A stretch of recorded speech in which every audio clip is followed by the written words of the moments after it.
Halo teman-teman, ketemu lagi di materi kita yang baru, yaitu tentang pola penurunan pewarisan sifat dari induk kepada keturunannya melalui gen. Kita akan sebutnya sebagai hereditas.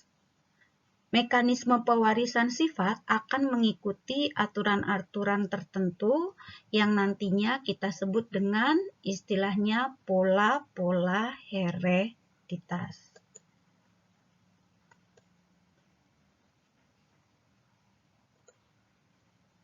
Yang akan kita pelajari di sini antara lain yaitu tentang hukum pewarisan sifat meliputi hukum Mendel 1 dan hukum Mendel 2. Kemudian juga ada macam-macam perkawinan dalam hukum Mendel, yaitu ada resiprok di sini.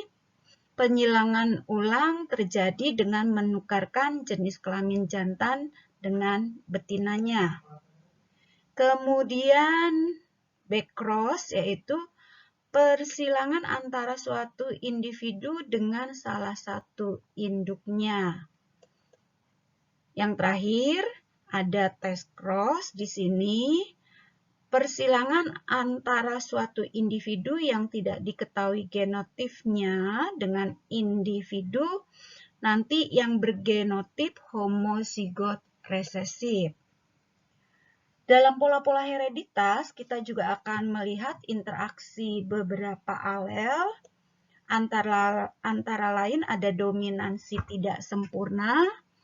Di sini akan terlihat fenotip campuran pada individu yang bergenotip heterozigot.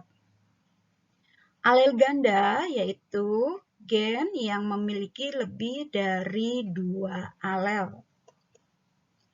Untuk alel letal di sini alel yang dapat menyebabkan kematian pada individu yang memilikinya. Nanti bisa yang bersifat resesif ataupun yang dominan. Terakhir adalah alel kodominan. Di sini 2 alel dari suatu gen yang diekspresikan bersama-sama dan menghasilkan fenotip yang berbeda pada individu yang bergenotip heterozigot. Selain interaksi alel, nanti juga kita akan melihat interaksi genetika, yaitu disebut juga dengan penyimpangan semu hukum Mendel. Di dalam penyimpangan semu hukum Mendel, kita akan melihat atavisme, kemudian ada polimeri, kriptomeri, dan epistasis hipostasis, serta yang terakhir adalah komplementer.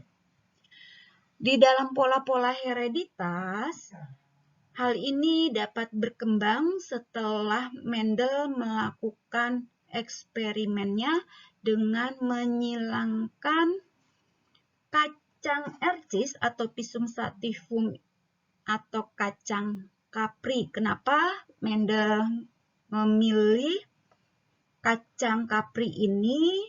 Karena antara lain kacang kapri ini memiliki banyak sekali pasangan sifat yang sangat kontras satu dengan yang lainnya. Misalnya keadaan panjang batang, ada yang tinggi, ada yang pendek. Untuk letak bunga, ada yang di ketiak batang, ada yang di ujung batang. Bentuk dari buahnya, ada yang halus, ada yang keriput. Jadi keadaan permukaannya, untuk warnanya ada yang hijau, ada yang kuning. Bunganya ternyata ada yang ungu, ada yang putih. Bentuk bijinya ada yang bulat, ataupun ternyata ada yang keriput. Serta warna bijinya ada yang kuning dan yang hijau.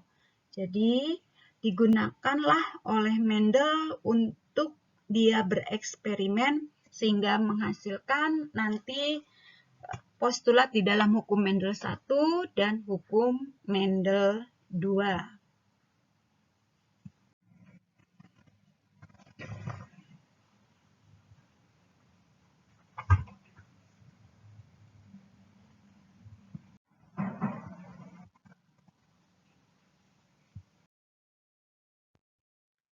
Baik, sekarang kita akan masuk ke persilangan hukum Mendel yang pertama. Jadi, di dalam hukum Mendel yang pertama, kita akan ketemu dengan istilah hukum segregasi atau hukum pemisahan secara bebas. Di sini nanti terjadi pemisahan pasangan alel secara bebas pada saat pembelahan meiosis pada waktu pembentukan gamet. Di dalam hukum Mendel 1 ini bentuk persilangannya ada beda. Ada beberapa hal yang harus kita ketahui dulu di sini, yaitu yang pertama adalah parental disingkat nanti dengan P, ini sebagai induk atau tetua atau orang tua. Kemudian ada filial, ini untuk menunjukkan keturunan, menggunakan lambang F. Nanti mungkin saja parentalnya ada parental atau induk 1, mungkin juga ada induk 2, P2. Untuk keturunannya pun seperti itu, mungkin keturunan pertama F1, keturunan kedua F2, dan seterusnya. Juga ada fenotip, yaitu sifat yang dapat diamati. Jadi di sini bisa contohnya warna, atau rasa buah, atau tinggi batang, atau keadaan permukaan kulit, dan seterusnya. Berikutnya ada genotip, di sini adalah komposisi atau susunan gen itu sendiri. Ada 3 macam. Contohnya K besar ini menunjukkan genotipnya adalah homozigot dominan. K besar K kecil ini genotipnya adalah heterozigot. Sedangkan K kecil adalah genotip homozigot resesif. Sekarang kita akan lihat contoh dari persilangan monohibrida. Di sini ada induk P1, jadi induk untuk keturunan yang pertama. Itu fenotipnya keadaan biji bulat dengan biji keriput. Jadi di sini satu sifat, yaitu keadaan biji. Apa? Yaitu keadaan biji bulat dengan biji keriput. Sedangkan genotipnya ternyata bulat di sini bersifat dominan B besar B kecil, keriput bersifat resesif, jadi dibuatkan kontras atau berkebalikan dengan keadaan dominannya. Berarti di sini dituliskan B kecil B kecil. Untuk gametnya berarti ini adalah kalau B besar itu pasangan alel, maka gametnya adalah B besar. Jadi kalau ada satu pasang yang sama, kita tuliskan satu saja bisa. B kecil, maka gametnya B kecil. Hasil keturunan dari yang pertama adalah B besar B kecil. Ini untuk untuk genotipnya. Biji bulat adalah untuk fenotipnya. Semua keturunan F1-nya 100% seperti ini. Bila kita mau mencari hasil keturunan yang kedua, maka syaratnya hasil keturunan yang pertama ini akan disilangkan dengan sesamanya. Jadi induknya adalah hasil dari F1, ini dia, disilangkan dengan sesamanya, jadi yang sifatnya sama. Maka biji bulat B besar B kecil dengan biji bulat B besar B kecil. Gametnya di sini B besar dan B kecil karena dua gamet yang tidak sama. Jadi dituliskan keduanya. Ini pun B besar B kecil. Nah, bagaimana dengan hasil persilangan di F2-nya? Untuk memudahkan kita buatkan dalam bentuk papan catur. Jadi ini adalah keadaan induknya. Hasilnya B besar genotipnya. Fenotipnya adalah untuk bulat. B besar B kecil untuk bulat, B besar B kecil untuk bulat, B kecil untuk keriput. Yang kita harus ingat di sini, bulat ini adalah keadaannya homozigot dominan, sedangkan bulat di sini keadaannya adalah heterozigot. Untuk genotip yang heterozigot, maka fenotipnya tetap menggunakan dari yang dominan. Heterozigot itu terdiri dari yang dominan dan yang resesif. Fenotipnya maka mengikuti yang dominan. Hasilnya yaitu perbandingan genotip F2-nya adalah B besar B besar banding B besar B kecil banding B kecil B kecil, yaitu 1:2 banding 1. Sedangkan fenotip F2-nya ini adalah bulat, sedangkan ini adalah keriput. Jadi 3:1. Itu adalah hasil persilangan dari hukum Mendel 1 yang menggunakan satu sifat beda dari keturunan pertama sampai keturunan kedua. Baik, untuk yang berikutnya kita akan ke persilangan hukum Mendel yang disebut juga dengan istilahnya adalah hukum asortasi atau hukum berpasangan secara bebas. Jadi di sini nanti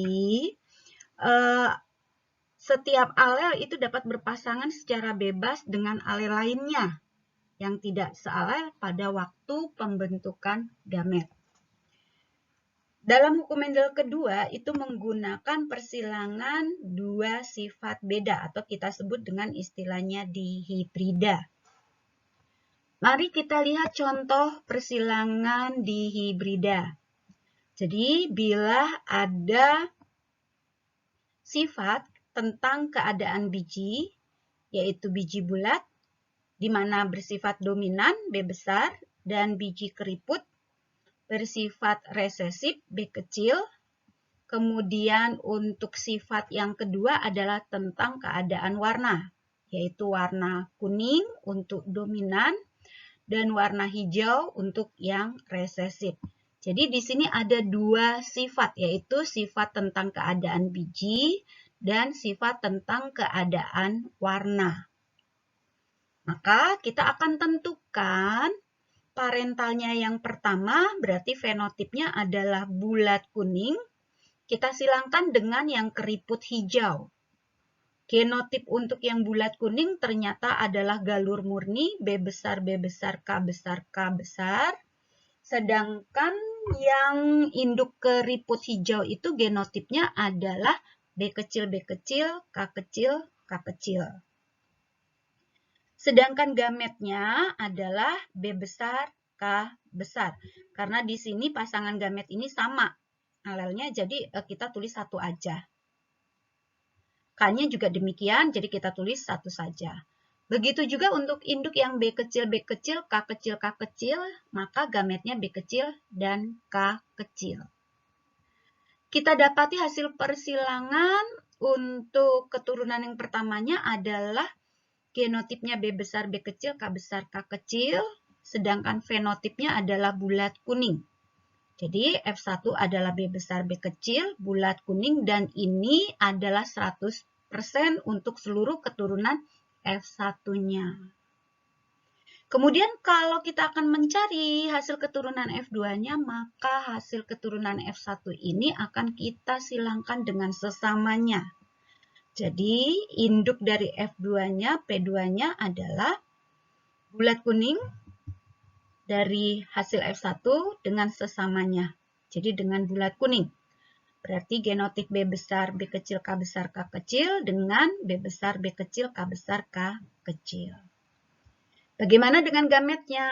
Maka gametnya sesuai dengan hukum asortasi tadi berpasangan secara bebas. Di sini nanti alel itu dapat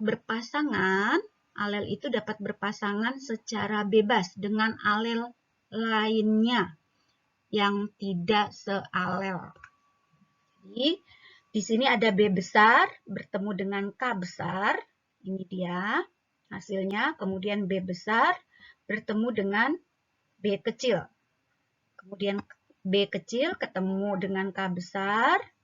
kemudian B kecil ketemu dengan K kecil. Jadi ada 4 macam gamet, B besar, K besar, B besar, K kecil, B kecil, K besar, B kecil, K kecil. Jadi dari setiap induk akan kita dapati 4 macam gamet. Bagaimana dengan hasil persilangan F2-nya? Untuk memudahkan kita buatkan dalam bentuk papan catur. Jadi ini satu induk dan ini adalah untuk genotip induk yang lainnya. Di sini hasilnya adalah B besar, B besar, K besar, K besar untuk bulat kuning, B besar, B besar, K besar, K kecil untuk bulat kuning, B besar, B kecil, K besar, K besar untuk bulat kuning, B besar, B kecil, K besar, K kecil untuk bulat kuning. Jadi kalau kita lihat di sini bulat kuning, bulat di sini adalah bentukan genotipnya homozigot dominan, sedangkan di sini bentukan genotipnya adalah heterozigot tapi juga tetap untuk bulat. Jadi untuk yang heterozigot, ingat sekali lagi yang digunakan adalah untuk bentukan dominannya. Dominannya B besar, B kecil adalah B besar, berarti untuk bulat.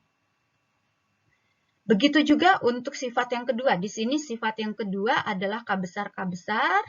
Ini genotipnya sama, berarti homozigot dominan.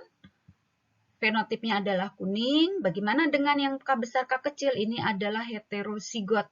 Maka tetap fenotipnya kita pakai yang dominan, yaitu K besar untuk kuning. Jadi dari hasil persilangan F2-nya kita dapat ini bulat kuning, bulat kuning, bulat kuning, bulat kuning. Kemudian ini bulat kuning, bulat hijau, bulat kuning, bulat hijau. Bulat kuning, keriput kuning, keriput kuning. Ini bulat kuning, bulat hijau, keriput kuning, keriput hijau.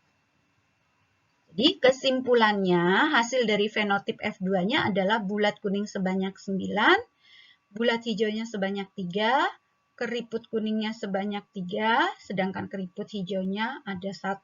Jadi fenotip F2-nya adalah 9 banding 3 banding 3 banding 1.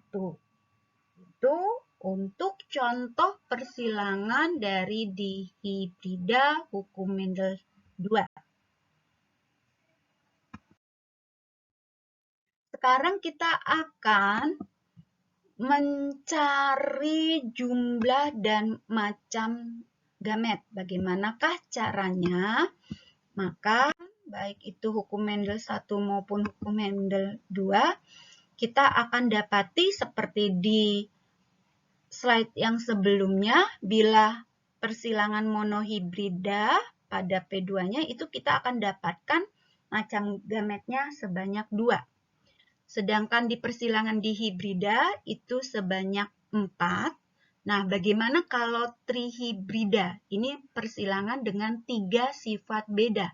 Maka akan didapat 8 macam. Akan didapat 8 macam. Nah, dari manakah didapatnya jumlah dan macam gamet? Ternyata menggunakan rumus yaitu 2 pangkat N, di mana N-nya itu menunjukkan adalah keadaan genotip yang heterozigot. Mari kita lihat contohnya. Jadi kalau ada A besar, A kecil, B besar, B kecil, maka ditanya berapakah macam gamet yang terbentuk. Jadi berapa macam gamet atau bisa juga berapa jumlah gamet yang terbentuk. Maka dengan rumus 2 pangkat N, di mana N menunjukkan dari genotip yang berbentuk heterozigot. Di dalam contoh ini yang heterozigot ada 2, yaitu yang pertama adalah A besar A kecil, yang kedua B besar B kecil. Jadi ada 2 gametnya yang berbentuk heterozigot. Jadi 2 pangkat 2, yaitu hasilnya nanti adalah 4. Ada 4 jumlahnya. Nah, macam gametnya seperti apa? Kita bisa buatkan dalam bentuk garpu. Jadi, ini A besar, A kecil, B besar, B kecil, maka kita akan uraikan per gametnya setiap fenotip. Jadi, untuk A besar, A kecil akan terurai, lepas. Kemudian dari genotip B besar, B kecil juga akan terurai gametnya. Begitu juga untuk yang A kecilnya akan terurai dari gamet B besar, B kecil. Maka akan didapati untuk yang pertama adalah seperti ini. Berarti dia adalah A besar, B besar. Yang kedua kita akan dapati dia adalah A besar, B kecil. Sedangkan yang berikutnya kita akan dapati dia adalah A kecil, B besar. Yang berikutnya kita akan dapati adalah A kecil, B kecil. Jadi ada 4 gametnya, yaitu macamnya A besar, B besar, A besar, B kecil, A kecil, B besar, A kecil, B kecil. Jadi, ini cara untuk kita mencari jumlah dan macam gamet dari macam-macam persilangan. Terima kasih teman-teman untuk hari ini materi kita sampai di sini. Semoga kalian dapat memahaminya. Tetap semangat terus di dalam belajarnya. Sampai berjumpa di dalam pola-pola hereditas materi berikutnya. Terima kasih.